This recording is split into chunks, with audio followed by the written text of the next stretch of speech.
dapat pantayan, no? Di ba? Pantay. I-follow mo yung sa akin. Ulitin mo. Pag ano, ulitin mo yung orientation ng gayahin mo to. Sa taas mo lang. Sa una. Pataas, pataas. Yan. Hindi, sa taas ko ipasok. Paloob mo. Galing sa loob, galing sa labas. Yun, tama yun. Oh, gayahin mo.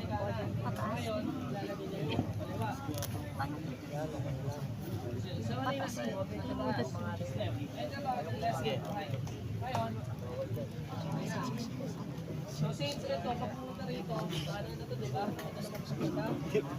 Yan, nagawa.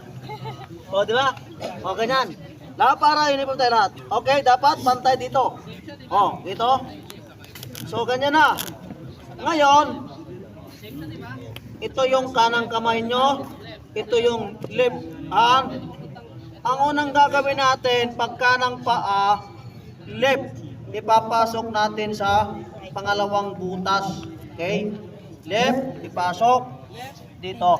Then, over, right, sa taas. Oh, same process. Pag kanang paa, left,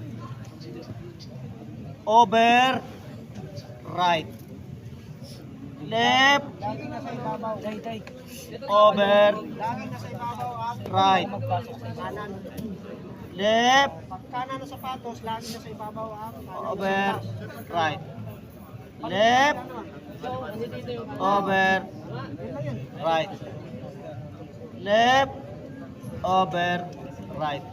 Then, left, over, right. Okay. Pag ganyan na yan, i-fix nyo yung ito. Oh. Ganyan ha, para magandang tingnan. Tapos dito kayo mag-adjust. Ganyan. Kusang magre-release yan. Ngayon, pag fix na yan, sa ibabaw lagi ang kanan na sinta. oh, di ba? Then, itali nyo na.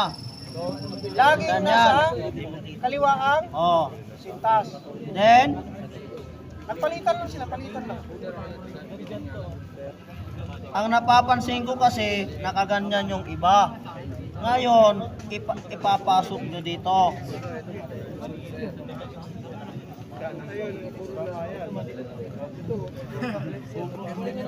Yan.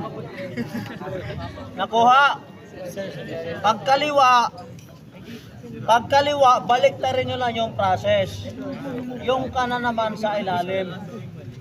Okay? Yung kanang kamay, ipapasok doon sa butas.